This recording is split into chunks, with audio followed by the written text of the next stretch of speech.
सुहृदं सुलभं सुखदं स्वनुजं च सुखाय ममोघशरम् अपहाय रघुद्वहमन्यमहं न कथञ्चन कञ्चन जातु भजे।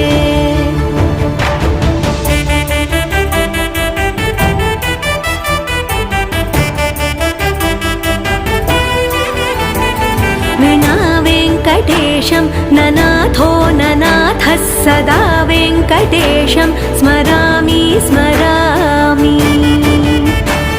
हरे वेङ्कटेश प्रसीद प्रसीद प्रियं वेङ्कटेश प्रयच्छ प्रयच्छ।